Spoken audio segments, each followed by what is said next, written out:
E hoje é comemorado o Dia Nacional do Livro Infantil. E quando se fala nesse tema, logo vem à cabeça o nome de Pedro Bandeira.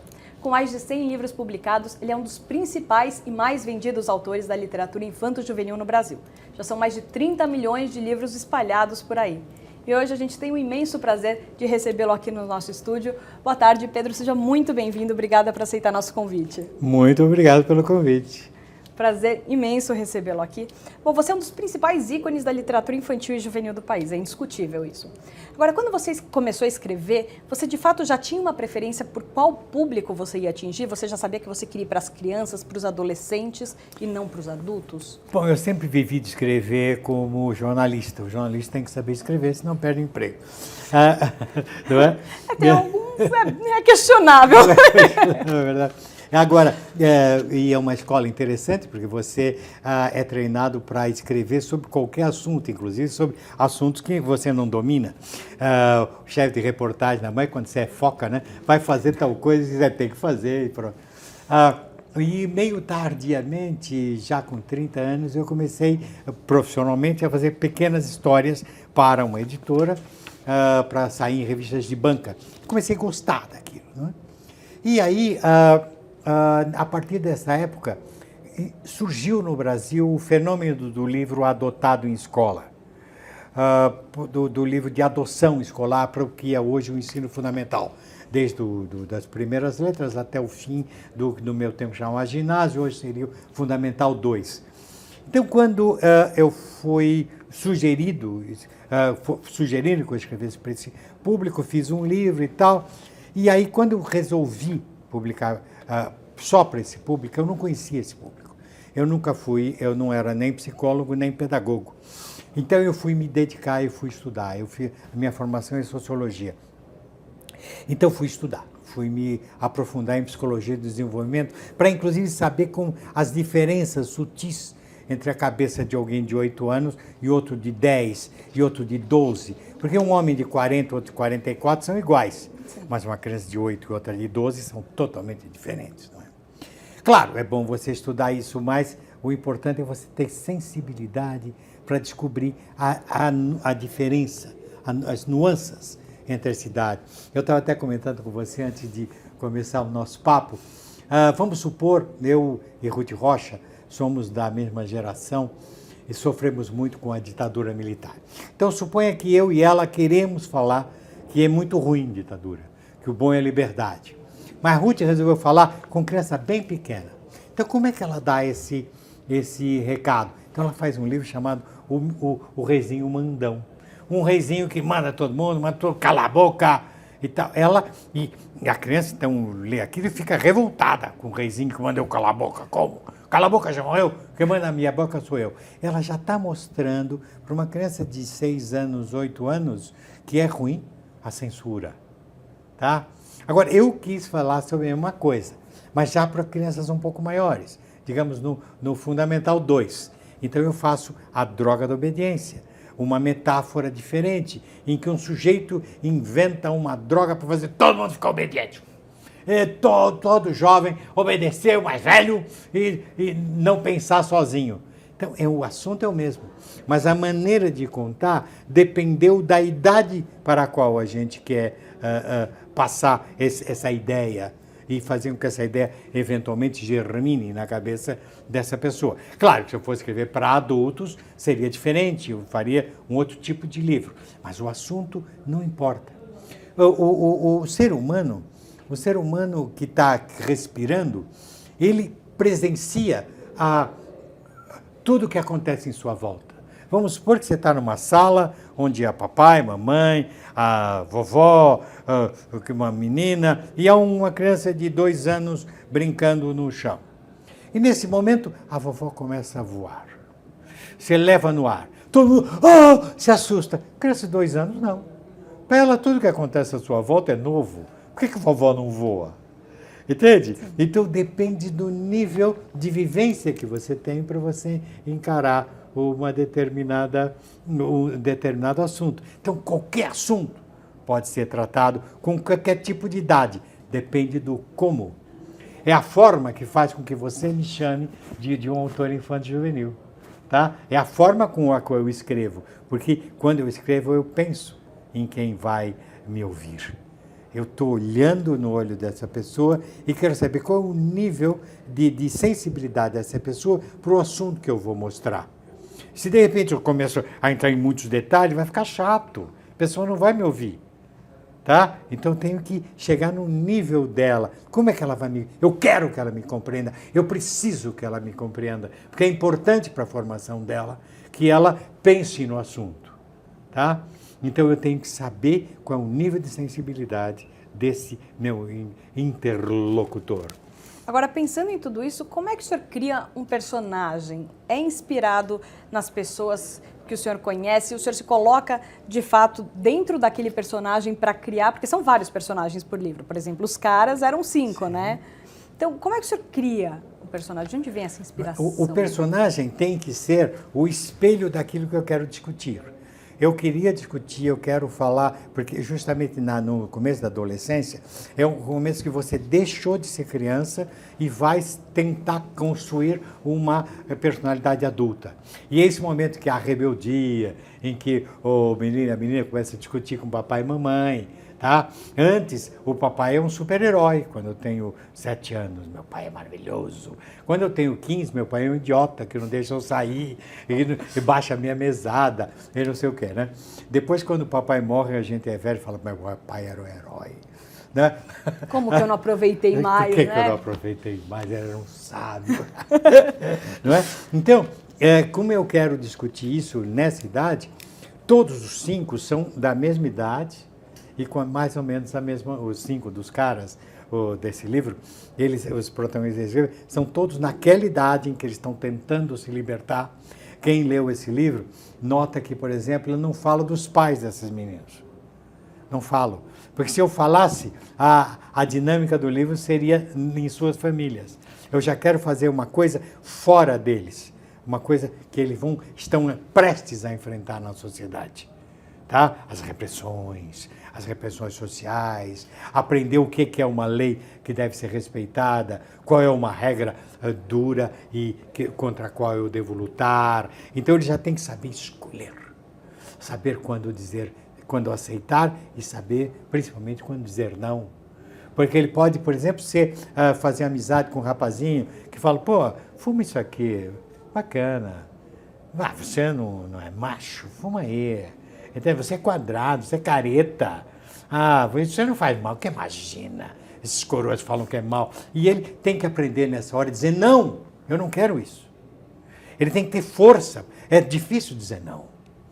Aceitar, entrar na manada, ser um carneiro é fácil. É mais aprender, simples. Não é mais simples? É mais eu realmente maduro o suficiente para dizer, não quero isso.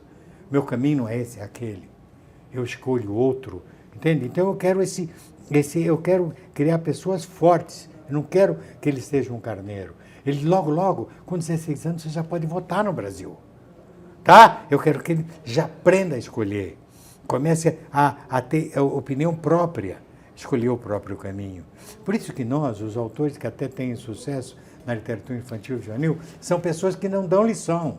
Que não querem eu não quero vender um peixe para o meu leitor comprar cegamente, não. Eu quero apresentar várias escolhas para que ele construa a sua própria vida. Eu fico tão feliz, sabe, querida? Eu já tenho tantos anos já de profissão que comecei, você mal estava nascendo, que a gente já tem muitos adultos que foram nossos leitores e a gente recebe muito retorno. E a gente retornos gostosos. E um dos mais interessantes foi uma vez que eu recebi um e-mail de uma leitora que cresceu, estudou direito, prestou concurso, virou juíza e me escreve o seguinte, sabe, Pedro, cada vez que eu pego um processo muito cabeludo, eu penso, como um cara agiria numa hora dessa? Gente, deve ser um prazer inenarrável receber Inenarrável. Né? Quer dizer, aquilo que eu vendi como ética faz parte da alma de uma juíza de direito. Tá? Ela vai procurar o que é o certo e errado e os caras são uma inspiração para isso. É isso que eu quero. Por isso que eu não escrevo para adulto. Já escreveu também. Agora, por falar em inspiração, a Georgia Cavicchioli mandou assim, ó, Pedro fez parte da minha infância, mandou um coraçãozinho aqui. E tinha mais alguém que tinha mandado aqui uma mensagem, Lolo Bentes. Pedro Bandeira mandou palminhas e as bandeirinhas do Brasil aqui. Muita gente, de fato, tem a infância marcada por isso. Ó, Elis Rose também mandou, amo Pedro Bandeira. Os seus livros marcaram a infância de muita gente. Agora, por exemplo, quando você escrevia para um jovem de 12 anos, lá em 1980 e pouco, 1990, que, por exemplo, era o meu caso, o público hoje dessa mesma idade é completamente diferente, porque tem outros artifícios que vão desde tecnologia até a própria mentalidade, né? Porque antigamente a gente fazia quando a gente tinha 12, 13 anos, hoje as crianças fazem com 7, 8. O tempo passou, as coisas mudaram, mas o seu livro continua caindo no gosto das crianças daquela idade. E, por exemplo, A Droga da Obediência não tem a tecnologia em si. Por que você acha que, de fato, não foi uma coisa que ficou esquecida com o passar dos anos? O mundo, a tecnologia no mundo mudou muito nos últimos anos. Se você tivesse nascido no século XVI e viver 100 anos, provavelmente a tecnologia de quando você nasceu e que você morreu é a mesma. Nada mudou, não houve choques, não é? Agora não. O menino de 20 anos já está envelhecendo em relação a certas coisas que estão surgindo. Mas veja você, o ser humano, na sua essência, ele não muda. Veja, até hoje, A Droga da Obediência faz sucesso, sendo que quando eu a escrevi não havia celular, não havia computador pessoal, internet, Google, nada disso, Facebook. Mas por que ele continua fazendo sucesso? Hoje ele vende mais do que vendia quando foi lançado. Porque o ser humano continua querendo descobrir seu caminho. As tecnologias vão ajudá-lo nessa escolha, mas não vão determinar essa escolha. Veja, o autor mais encenado e que mais adaptam para cinema hoje ainda é o William Shakespeare, que escreveu peças há 400 anos. Por que ele escreveu sobre o quê? Sobre tecnologia? Não. Escreveu sobre o amor impossível, sobre o ciúme, sobre a cobiça, sobre a ambição, sobre o medo. São coisas, isso não mudará jamais. Sabe, na Marca de uma Lágrima, trato de uma história de uma menina apaixonada. Sempre haverá meninas apaixonadas e que não conseguem alcançar o seu amor. Então eu quero discutir a sensibilidade dessa menina. Isso não vai mudar pelo fato dela ter ou não ter celular. Ela ter ou não poder consultar o Google, sabe? Amor é amor em qualquer época. Amor é amor. A inveja, o ciúme sempre existirá. Então, a função da literatura é tratar dos sentimentos humanos. Se você, hoje, você vê o Dom Casmurro do Machado, que tem 150 anos, é um livro vivíssimo, vivíssimo, sobre um homem fraco que casa com uma mulher forte. Uma mulher alegre, mas dona do mundo, e ele não consegue, ele é esmagado por aquilo, ele nem pode compreender como é que ela pode me amar se eu sou tão bicho. E ele não sabe disso, ele é um bobinho, Bentinho. Você lê esse livro e fala, nossa, hoje que a gente fala do feminismo, do empoderamento da mulher, nossa, ele escrevia isso no tempo ainda que o Brasil ainda estava saindo da escravidão, onde a mulher não podia nem aprender a ler, a mulher não podia ir para a faculdade, não podia votar. E o livro está vivíssimo. É belíssimo esse livro ainda, como se fosse escrito hoje, com a nossa maneira de escrever hoje, não conseguiria fazer uma coisa tão boa como ele fez. É verdade. Tá? Se eu falar sobre famílias que se odeiam, vamos supor que nós estamos em Israel e um menino judeu gosta de uma menina muçulmana. Não são os Montecchio e os Capuleto da atualidade, né? do Romeu e Julieta? Só que tem 400 anos essa história. O amor deles será impossível. No entanto, pode acontecer. E acontece.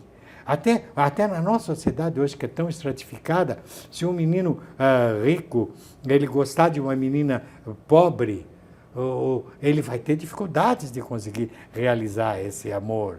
A família vai dizer, não, como? Você que não pode. Nossa, ela é negra, como? Entendeu? Mas depois dizem que o brasileiro não tem preconceito. Imagina que não, né? A literatura continua mais viva do que nunca. Olha, Pedro, tem um monte de gente aqui mandando mensagem falando que ama você, ó. Minéia Gomes falou que ama você. José de Paulo, Pedro é incrível. A Luísa Púrquio está fazendo uma pergunta aqui, ó. Que máximo, sou sua fã.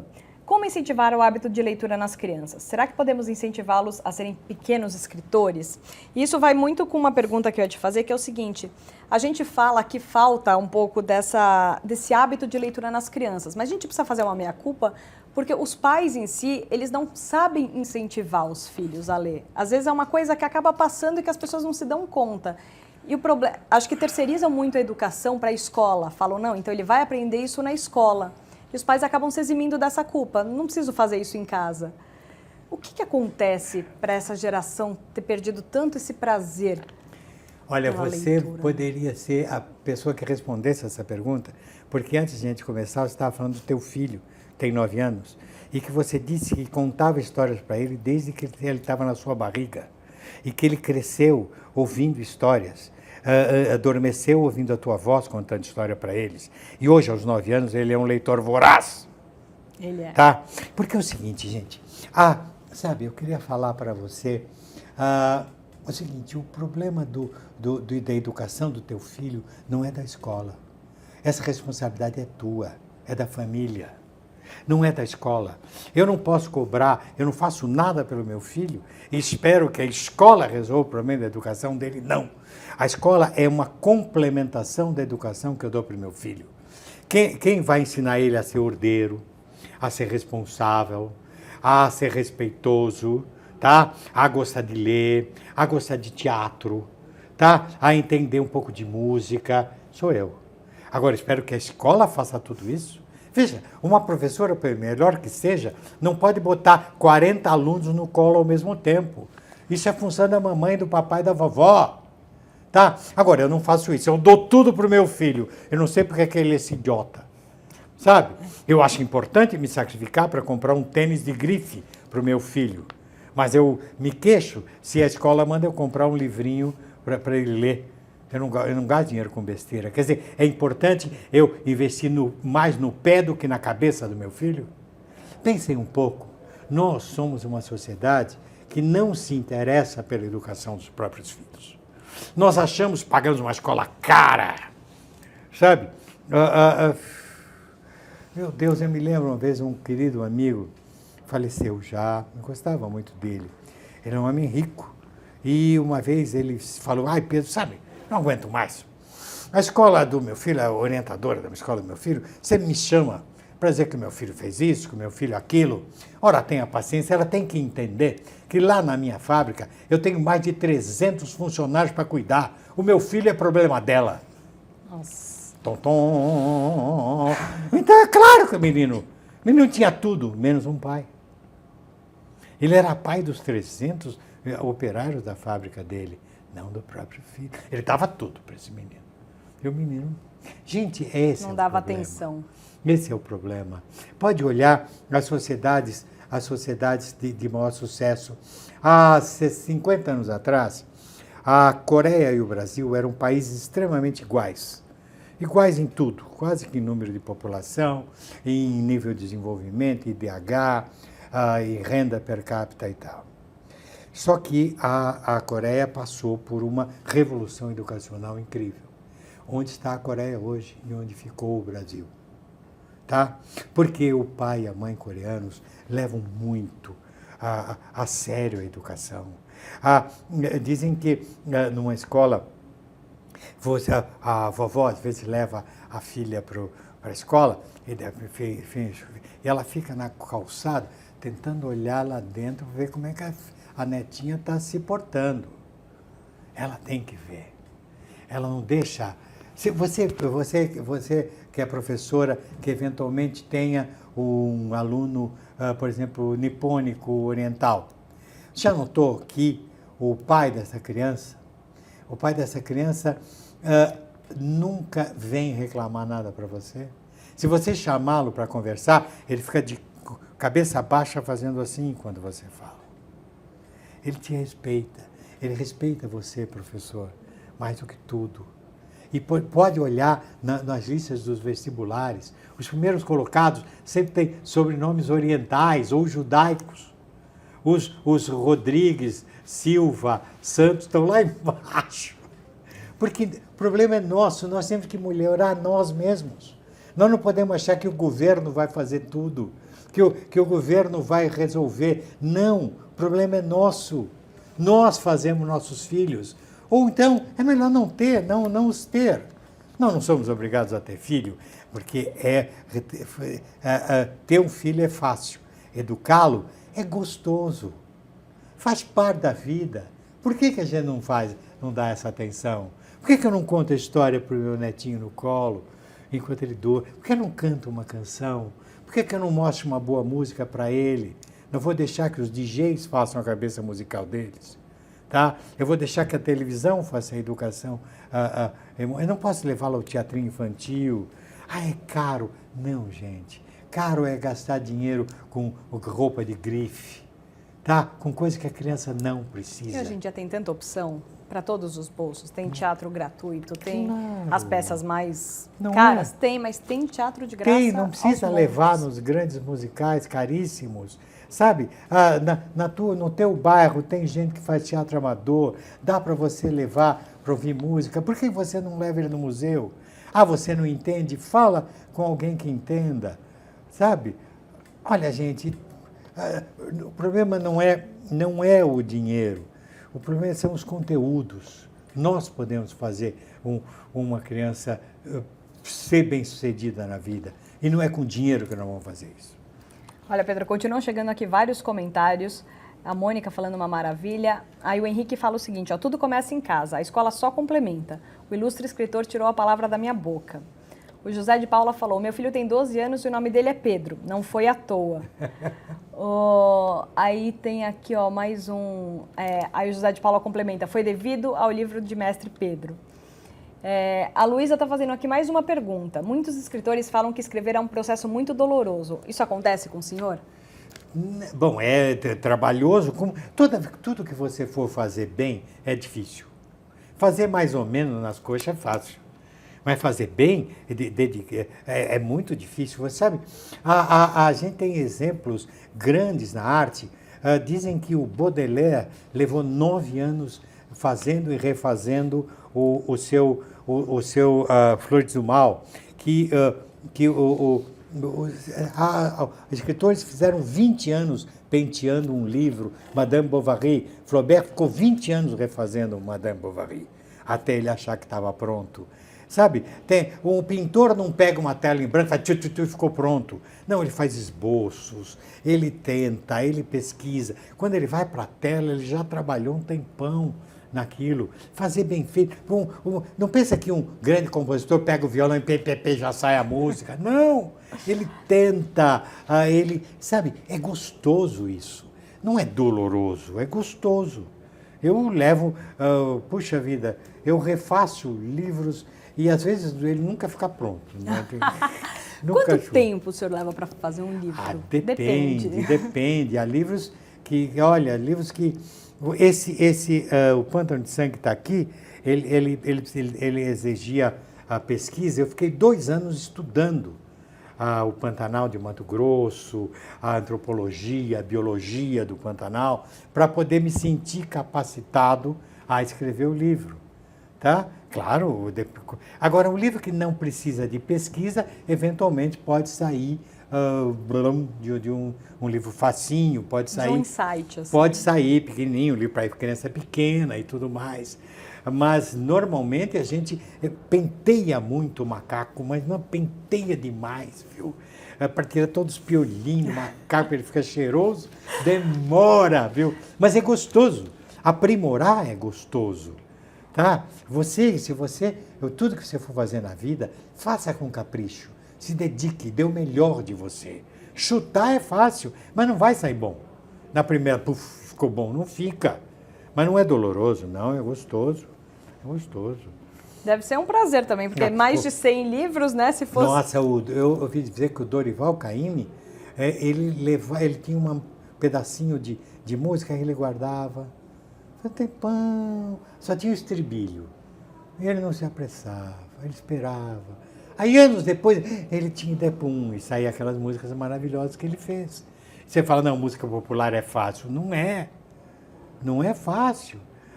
É fácil, fazer qualquer bobagem é fácil. Mas fazer bem feito não é difícil, é gostoso. Não se apavore. Capriche.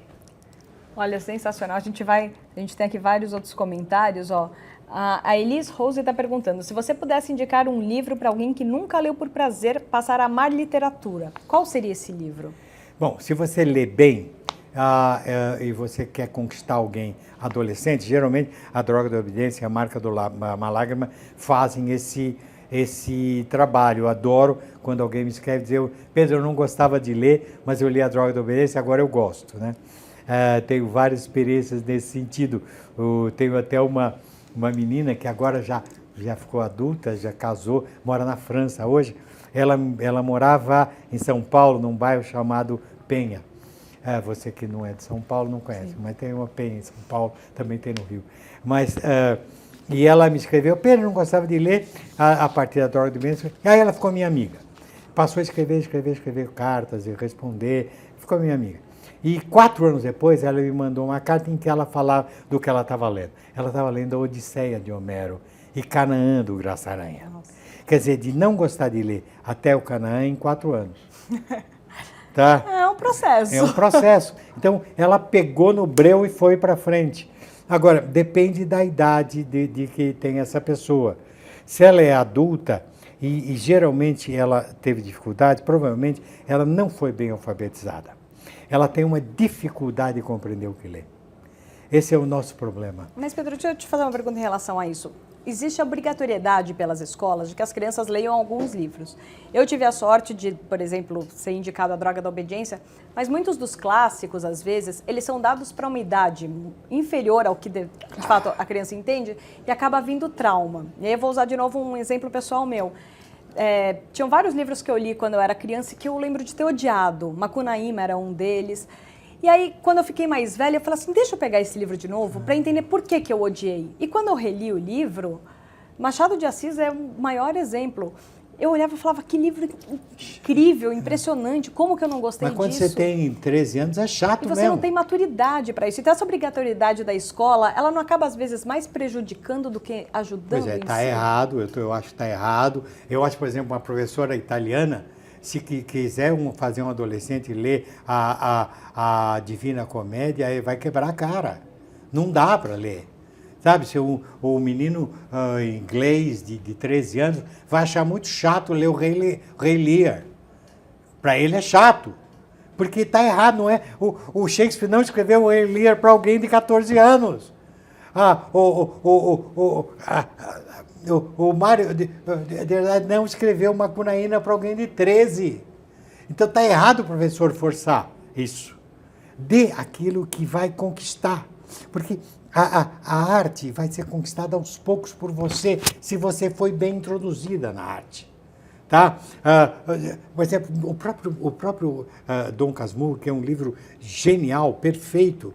Claro que o Machado de Assis não escreveu isso para um adolescente.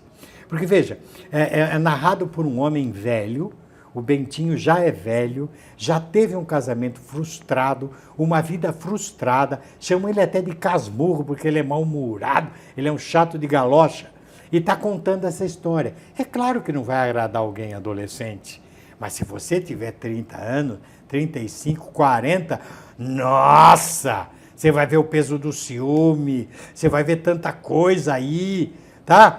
Não você dá já vivenciou aquilo. Não é verdade? Né? Então, eu acho que é um erro. Aí esse é um clássico, tem que ler. Por exemplo, veja, o Zé de Alencar era um grande criador de mundos, mas ele hoje é muito chato. Porque quando ele escreveu, não havia fotografia, não havia cinema, não havia televisão.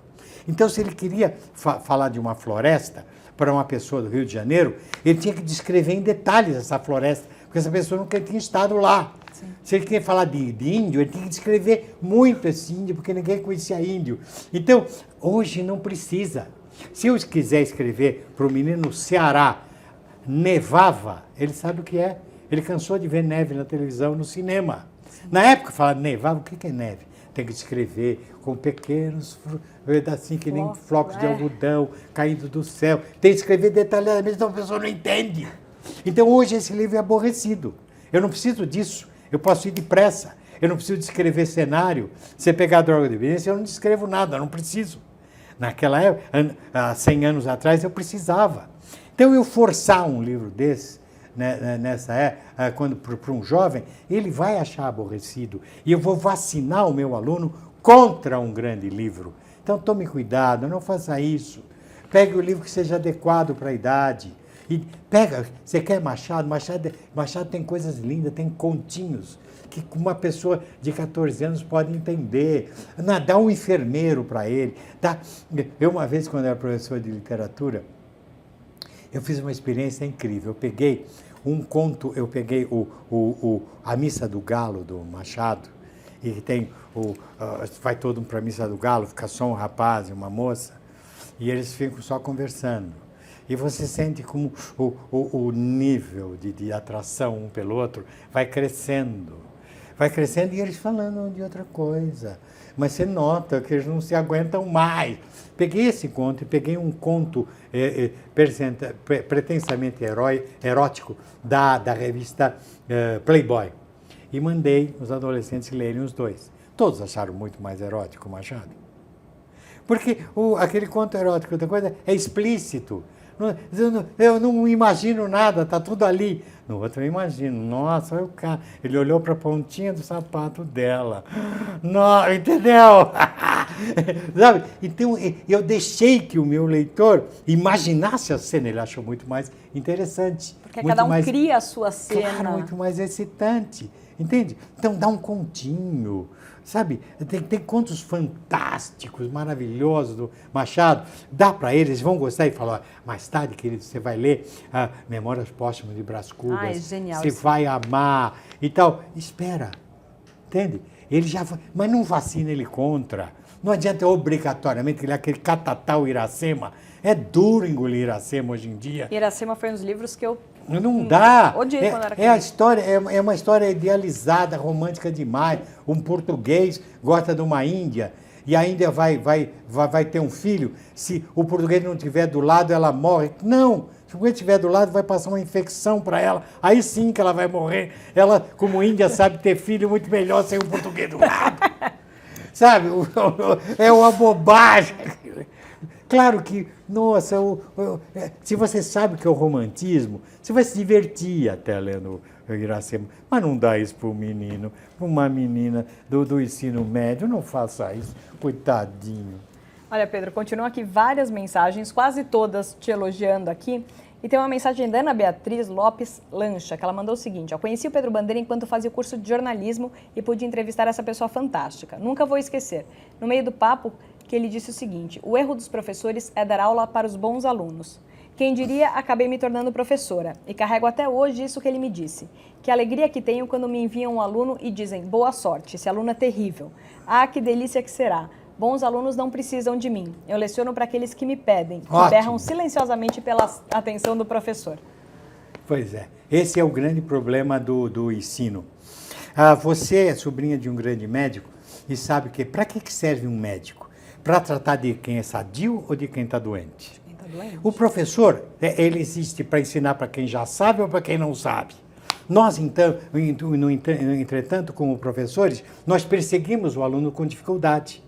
Nós dissemos que ele é ignorante, é preguiçoso. Não, ele não está entendendo. Que, como médico, você faria o quê? A pessoa está muito doente, você vai dar 3 dias de suspensão para ele? Vai dar 0 no exame? Você manda ele fazer o exame, o exame de sangue, ele está... Não, seu exame está horroroso, ele dá 0. Não é assim. Um exame para um médico, ele pede para você ir para um laboratório fazer exame de sangue, ou exame de urina, o que for, para saber o que você tem e ele tratá-lo. Não para você ficar sabendo o que você tem. Então a nota é completamente idiota. Se você dá uma prova para os seus alunos, é para saber se a matéria que você deu pegou.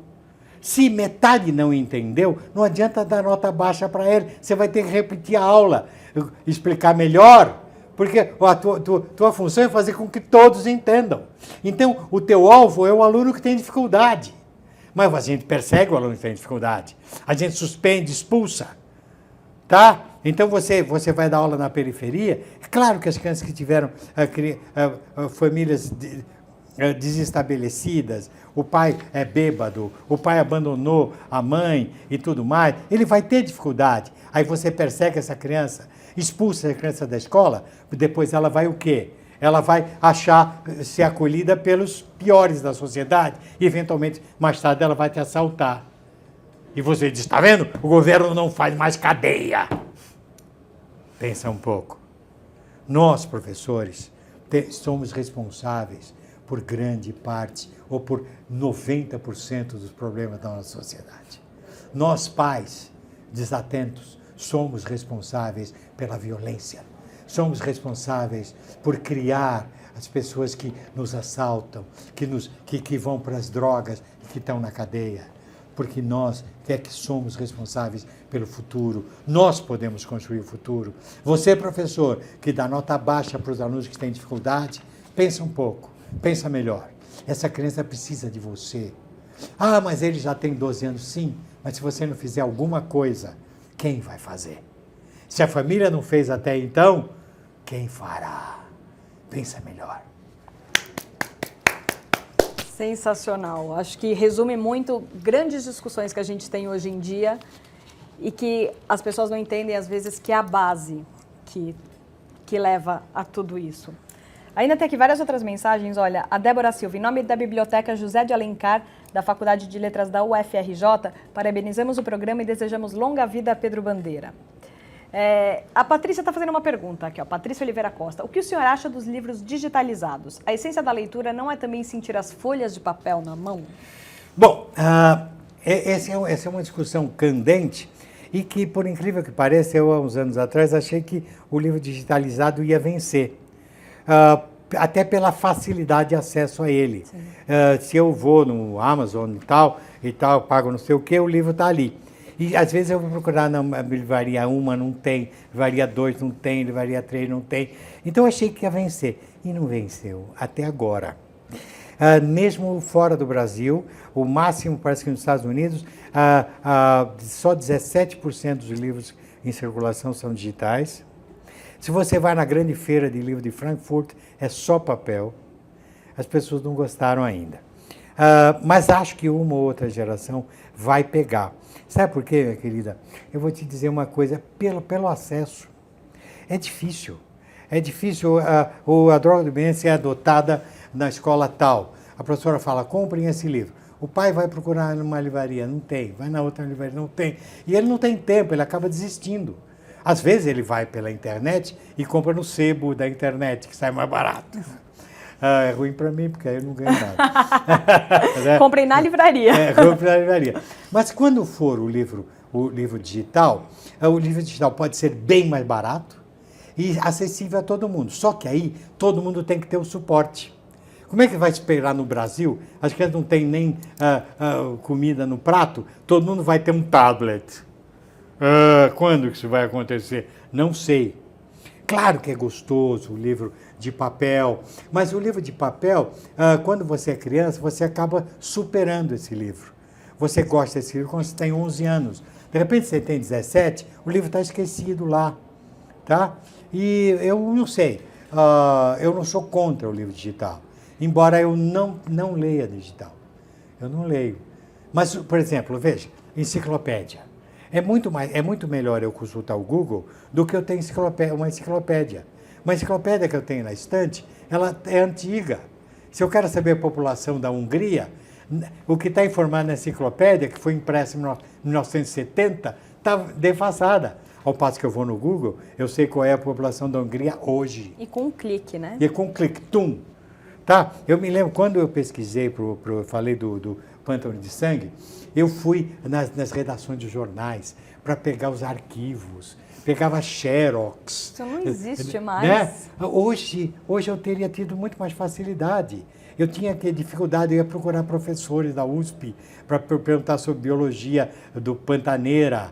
eu precisava saber qual é o regime dos rios lá, qual é a velocidade, quanto tempo leva um barquinho para chegar da cidade A para a cidade B, porque o Miguel tinha que pegar um barquinho para ir encontrar o crânio na cidade B, e eu sabia se ele podia fazer isso num dia, e eu precisava saber que tipo de lanche ele usava. Foi uma dificuldade enorme para eu conseguir. Hoje, eu sei na hora. Tá? Então, isso facilitou muito. Então, por exemplo, as enciclopédias, eventualmente, perdem totalmente a função de ser. Mesmo os dicionários. Eu posso ter tudo isso digital. Agora, o livro de ficção é mais gostoso em papel, eu concordo com você. É muito mais gostoso em papel. Olha, ler Guerra e Paz digital não é fácil, viu? Tem um monte de gente aqui falando que prefere o papel em si, gosta desse contato. Para literatura sempre é melhor. Ainda mais uma criança pequenininha. Uma criança pequena, ela pega o livro, ela dobra e tem tá bom, você tem na tela tudo colorido, mas não sei, talvez para o livro, veja só, o livro didático. Vamos ver, um menino do ensino médio, ele tem que comprar um livro de química dessa grossura, um livro de física dessa grossura, um livro de história dessa grossura. Não é melhor ele ter um tablet com isso tudo? É mais leve na mochila. E depois que você lê, que você vai guardar o livro, o tablet é mais simples porque está tudo lá, você não vai ocupar espaço. Enquanto o livro físico, você cria uma biblioteca. Você passa para o segundo ano do ensino médio, o livro do primeiro ano, aquele catatal, não é mais nada. Sabe? Então, eu acho que isso será substituído mais facilmente pelo livro digital. Mas o livrinho coloridinho, olha aqui, o Rogério Borges, olha o desenho do Rogério. Gente, sem falar que cheiro de livro novo é uma coisa que é impagável. Olha que bonitinho, olha a carinha do índiozinho. Sabe, eu não sei. Se eu sou criança, eu prefiro esse aqui. Eu prefiro, é mais bonitinho. Mas, sei lá. Mas, olha, não lute contra o moderno. O novo virá, o novo vem. Mas o novo não destrói o passado. Eu tenho certeza que, por exemplo, estava falando hoje com uma grande editora de agronomia, me falando do agronegócio, e realmente, hoje, no campo, você não precisa de um homem forte, bom de enxada. Esse cara perdeu a vez. Eu, quando fui jornalista no tempo do linotipo. Eu fui no tempo dos tipos móveis. Eu me lembro quando eu estava na redação, quando veio pelo Telex. Nossa. Ninguém sabe o que é Telex, já explico. Dallas urgente, o presidente Kennedy acaba de ser assassinado. E nós fomos fazer uma edição extra. Telex era uma serpentina, nem serpentina de carnaval, que girava. E vinha letra por letra. E você ia lendo assim. O presidente Kennedy foi assassinado. Hoje é tudo muito mais rápido, muito mais fácil. E tá bom, o cara do Telex perdeu o emprego. O linotipista, no meu tempo, era o príncipe da gráfica. Hoje, quem precisa de um linotipista? Você nem sabe o que é linotipo. Mas vai no museu de jornalismo, é genial.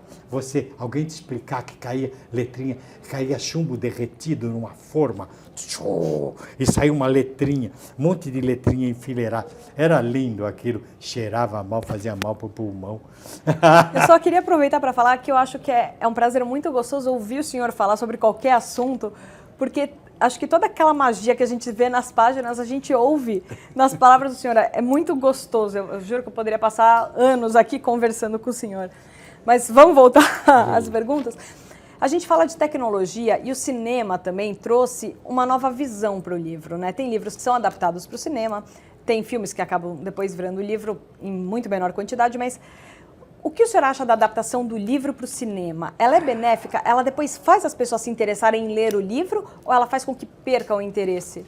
Não, são duas mídias totalmente diferentes e geralmente é uma outra obra de arte. O filme é obra do diretor de cinema. Não tem mais nada a ver. O livro foi uma inspiração que fez esse diretor fazer um outro filme. O único filme que ficou muito fiel ao livro foi O Poderoso Chefão, porque o Mário Puzo, autor do livro, ficou junto do Coppola fazendo o filme. Tá? Então e ficou muito bom. Mas normalmente não. Você leu Guerra e Paz e assistiu o filme com José Ferrer e acho que era Audrey Hepburn, se não me engano. É totalmente diferente, tem nada a ver. Tem nada a ver. Will Brynner fazendo os Irmãos Karamazov, tem nada a ver. Mas é outra obra de arte, outra obra. Eu, particularmente, não permito mais que nenhum livro meu vá para o cinema. Por quê? Porque eu tive uma experiência muito ruim mesmo. Um dos meus livros foi levado para o cinema e foi de tal modo moído no moedor de carne que ficou um troço intragável, tá? Pelo menos para mim. Mas tudo bem, eu deixei, está deixado. Mas não deixo mais. Perde a essência, né? Não, faz outra coisa, outra história. Só fizeram uma outra história muito diferente da minha. Não foi nem baseada na minha história. Foi levemente inspirada na minha história. Então eu não deixo mais. Porque eu uma vez, a Droga do Violência sempre pedem para fazer filme, eu não deixo. Mas uma vez veio um rapazinho, falou, Pedro, só quero mostrar para você, eu sou da faculdade de cinema e tal, veja a adaptação que eu fiz. E posso ler as primeiras 30 páginas? Falei, claro, querido, tudo bem. Aí ele leu e eu falei, interessante. Mas o que você acha? Não acho nada, imagina. Em primeiro lugar, ele faz os meus meninos andarem de moto. Nesse momento, ele já não é mais meu livro. O meu livro são meninos de ginásio, do Fundamental 2, que ainda tem dificuldade de papai deixar ir para o shopping à noite. Sim. Se ele anda de moto, ele já é adulto, já é outra história. De cara já é outra história. Não é a mesma. Entende? Já pensou se eu vejo como eles andando de moto? Tá? Aí o crânio tinha alargador de orelha. Eu falei, pelo amor de Deus. Pelo amor de Deus. Entende? Ele já deslocou. Por exemplo, eles têm nessa história, vocês notam que é o despertar, no livro, se você lembra, é do despertar da atração sexual entre menino e menina. Então eles olham para a magria, assim. Se eles são adultos, não olha mais, já dá para namorar direto.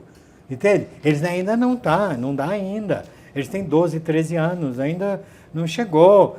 Hoje em dia ainda fica, não sei o quê, nas festinhas, mas ainda há limites. Se ele tem 18, são adultos.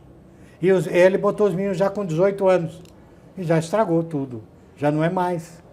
Entendeu? O fato do chumbinho ser café com leite, como se ele tem 17 e outros 19, já não é mais café com leite, tem a mesma idade quase. Sim. Então já estraga, já não é mais o livro.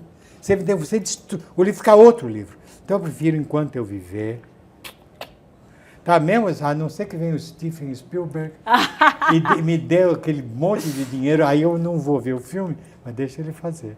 Mas olha, a própria Jane Rowling, ela fez questão, todos os filmes ela faz parte, ela do jeito dela. Processo criativo participa, ela não deixa o diretor navegar. Ela é meio autora do filme também. Sim. Eu não teria esse poder. E nem quero ter, meu Deus. Seu negócio é livro, né? Meu negócio é livro. Adoro cinema, mas ver os outros filmes. Agora, Pedro, a gente estava falando um pouquinho dessa tradição do Brasil, de a gente não ter essa tradição bacana com literatura. E quando você vai viajar para o exterior, a gente estava falando sobre isso aqui no programa essa semana, você vê, por exemplo, nos Estados Unidos, como uma referência, tem livro nas farmácias, tem livro nos mercados, tem livro em tudo quanto é lugar que você vá, você dá de cara, de fato, com livros. E aqui a gente vive uma outra realidade em relação a isso. Você acha que, de certa forma, isso também é prejudicial para incentivar o gosto pela literatura? Talvez se a gente tivesse isso mais acessível, mais no nosso dia a dia. Você vai numa farmácia, você vê livro. Você vai no mercado, você vê livro. Isso trouxesse mais aquela curiosidade? Bom, aqui eu precisaria o dia inteiro, porque eu sou sociólogo e estudei muito isso. A diferença cultural que tem, por exemplo, os Estados Unidos do Brasil. Os Estados Unidos foram ocupados, foram colonizados por famílias que tiveram que fugir da Europa por razões políticas e eventualmente religiosas. Veja, o sujeito tinha brigado com o rei ia mandar cortar a cabeça dele. Um sujeito que brigou com o rei é um sujeito de certo nível. Então, aquela caravela Pilgrim que vai para os Estados Unidos, são pessoas de um certo nível. Pessoas, homens que vieram para lá com suas esposas, com os seus livros, com seus professores, com o seu pastor, com a sua cultura. Se você notar, os Estados Unidos é a continuação cultural da Europa. Tá? Nós não fomos, nós fomos ocupados por homens, sem mulheres. Vinham homens para cá para saquear esse país, essa região, para pegar para o Brasil, voltar para a Europa ricos, para caçar índio e fazer escravo. E aqui precisavam de mulheres. Então se relacionavam com as índias, com as escravas e davam o nosso povo. Nós não somos a continuação natural da Europa. Nós somos uma outra coisa. E uma outra coisa que passou por baixo. Esses homens que vinham para cá eram a escória da Europa. Não vinham pessoas aqui, ilustradas para cá. Vinham piratas, traficantes, degredados para cá. E chegavam aqui, se relacionavam com as índias e com as negras e criavam o povo brasileiro. E aos poucos a gente está vindo. Mas não veio a escola. A escola vem muito tardiamente. Nós demoramos muito para fazer uma faculdade no Brasil. Tá? A América não. Você vê que a América é totalmente diferente da América espanhola e portuguesa. Porque tanto espanhóis como portugueses, a terra não pertencia a quem vinha para cá, pertencia à coroa. Na região da americana, quem ia para lá, a terra era dele. Tá? Então ele trabalhava melhor aquela terra, ele criava os filhos melhor. E outra coisa, uma outra coisa rápida. No século XVI, um padre alemão briga com o Vaticano e faz o protestantismo, que é o Lutero. Uma das coisas que ele diz é que para você ser cristão, é obrigatório que você pessoalmente leia a palavra de Deus na Bíblia. E para você ler a palavra de Deus, você precisa saber o quê? Ler. Então, quem virou luterano na época, e calvinista, fez um esforço para que seus filhos aprendessem a ler, para poder se tornarem cristãos e lerem a Bíblia. Agora, aqui não, nós fomos colonizados pela Igreja Católica. Você não é obrigado a ler a Bíblia, você não precisa aprender a ler. Então, no século XVI, XVII, você saber ler ou não mudava nada a tua vida, mas para aquela gente mudava, porque a minha religião obriga que você a ler. Aqui não preciso ler, eu não preciso saber ler. Então para que eu vou aprender a ler? Por que eu vou fazer meu filho aprender a ler? Para que escola? Até hoje, para que escola? Entendeu? Então essa é a nossa dificuldade. Nós temos que virar isso aí, nós precisamos ter amor pela leitura. Nós precisamos que nossos filhos saibam ler. Nós ainda temos, por pesquisa, nós sabemos que cada 4 adultos que dizem saber ler, só um deles compreende o que lê. Então nós temos 75% dos adultos que se dizem alfabetizados no Brasil como analfabetos funcionais. Como é que num mundo de tecnologia como hoje nós vamos fazer um grande país? Como é que nós vamos votar bem? Como é que nós vamos descobrir a diferença entre o discurso de um demagogo e o discurso de alguém que realmente queira o bem do Brasil? Nós vamos acreditar no demagogo que fala, dá o poder para mim, porque eu vou fazer a tua vida por você. Não precisa, fique quieto, me obedeça. Eu tenho a ideia do que outro que diz, vamos fazer juntos, vamos ler juntos, gente. Vamos aprender, vamos descobrir juntos os caminhos para melhorar este país. Juntos, nós todos somos brasileiros, tá? Vamos botar os melhores, vamos ouvir os melhores. Vamos fazer as reformas que forem necessárias. Não pode deixar que eu faço. Este é o demagogo e nós sempre temos votado nos demagogos. Nós sempre votamos naqueles milagreiros. Posso citar Jânio Quadros, tá? Eu vou varrer a corrupção, porque ele era a corrupção.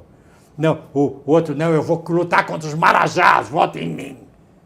E assim continuamos até hoje, tá? Porque somos ignorantes. Nós não somos culpados, nós somos vítimas. Lute pelos teus filhos, cara. Lute pela tua filha. Faça com que ela tenha a força e a capacidade de escolher. Não deixa ela tomar a droga da obediência. Eu poderia levantar aqui e te aplaudir mais uma vez, porque acho sensacional tudo isso. Agora, acho que as pessoas, às vezes, elas têm tanta preguiça da interpretação que elas deixam a forma de falar se sobrepor ao conteúdo do que está sendo dito. Então, às vezes, alguém que fala mais forte, de fato, chama mais atenção do que alguém que tenta atrair pelo conteúdo. Claro, você olhar e dizer, esse cara querendo me enrolar, hein? Esse cara está querendo me enrolar. Olha como ele fala bem. Quer me enrolar? Não me enrola, não. Você tem que saber. Se você não interpretar o que você ouve, você engole o discurso mais vibrante. E as fake news vão... Não é? As fake news, por exemplo, você acredita em cada bobagem que aparece, só porque apareceu no Facebook. Você fala, o que é isso? Às vezes eu leio umas coisas que são de arrepiar o cabelo. Aí eu recebo de volta, dizer aquilo como mais uma verdade, gente. Agora, se nós não temos capacidade crítica, se você só tem capacidade crítica, se você realmente leu muito, tá? Se você pensou muito. E, sabe, nós somos muito inocentes, nós somos enrolados. Temos sido enrolados durante 500 anos. Nós temos sido enrolados. Nós, durante 308 anos, nós fomos uma colônia dos portugueses que só nos exploravam, só nos destruíam. Depois sai os portugueses e fica o filho do português, com um império escravocrata, ignorante, sem escola.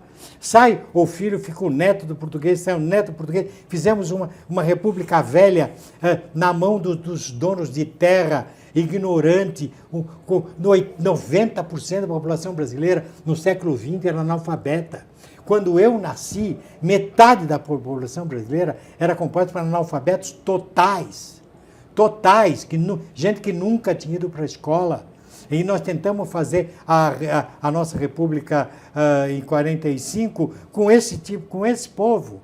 Era proibido, o voto era só para uma minoria que votava, só os senhores de terra que votavam.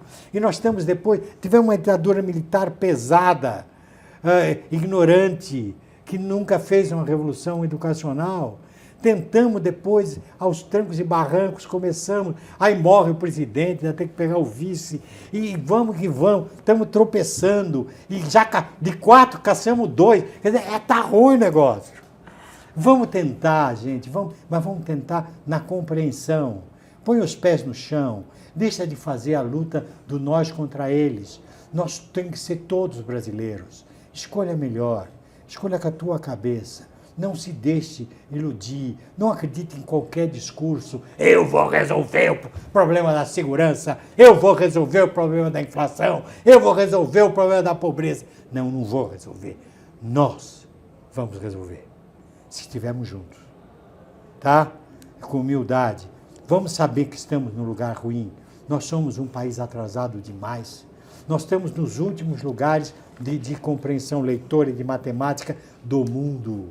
Isso é verdade. Temos o IDH baixo. Não adianta dizer que nós temos a maior pecuária, a maior agricultura do mundo. Isso é bom, tá bom, entra um dinheirinho, mas nós ainda somos atrasados. Vamos lutar por uma revolução educacional, mas ela só vai começar na minha casa, com meu filho no meu colo. Eu tenho que ver. Se ele não entendeu o que a professora falar, ajuda ele. Senta junto, dê algumas horas de tua vida para o teu filho. Fala, não, agora eu trabalhei o dia inteiro, estou cansado, vou tomar uma cerveja com meus amigos.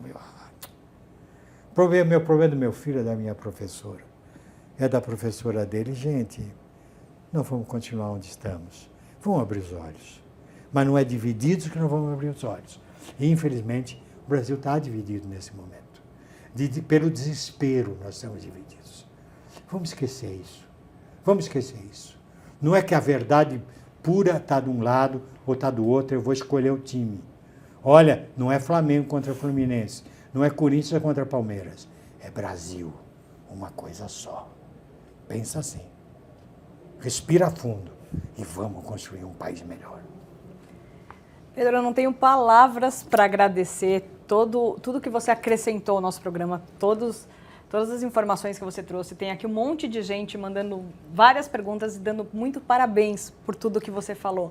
Eu acho que só esses esclarecimentos eles já fazem pelo menos que a população abra um pouco os olhos e consiga olhar para o Brasil de uma forma diferente, num ano tão importante para a gente como é 2018. Muito obrigada por ter participado hoje, por ter trazido tantas coisas maravilhosas para a gente. Muito obrigado pelo espaço que você me deu de falar com os meus netinhos queridos. Eu amo vocês todos, vocês sabem disso. O senhor fala com o Brasil, com o mundo inteiro, e é incrível isso. Muito obrigada. Bom, e para você que acompanha toda essa aula aqui que a gente teve, além de tudo isso e de todas essas notícias, você encontra vários outros assuntos que são destaque no Brasil e no mundo aqui, no site e nas redes sociais da Isto É. Dá só uma olhada.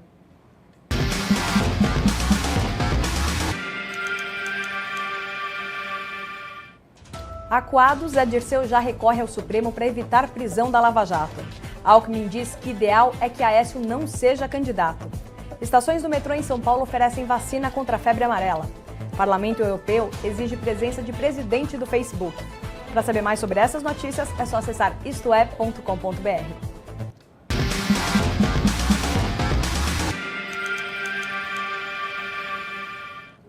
Bom, esse foi o Isto É ao Vivo, segunda edição dessa quarta-feira, 18 de abril. Amanhã às 11 da manhã a gente está de volta com outras informações. Vale lembrar que você pode acompanhar a nossa programação multiplataforma de várias maneiras. A partir da nossa home, istoé.com.br, ou através das nossas redes sociais, Facebook, Twitter e YouTube. E se você quiser rever o nosso programa e toda essa aula que a gente teve aqui com Pedro Bandeira, é só você entrar no nosso perfil, ou no YouTube ou no Facebook, que todo esse conteúdo fica lá à sua disposição. Tem um pessoal aqui mandando parabéns, várias pessoas mandando parabéns, e o José de Paula fala, Pedro para presidente. Apoio essa proposta. Então, eu quero agradecer todo mundo que participou aqui. Desculpa, não consegui ler as perguntas de todo mundo. Teve muita gente que mandou coisa. Teve até uma pessoa que me questionou por que eu não li a pergunta dele. Desculpa, eu perdi. Mas acredito que a gente ainda vai ter várias outras oportunidades de trazer o Pedro Bandeira aqui e falar muito mais sobre tudo isso. Então, quero agradecer a sua companhia, a sua participação. Muito obrigada e até amanhã. Isto É ao Vivo. Informação que vai até você.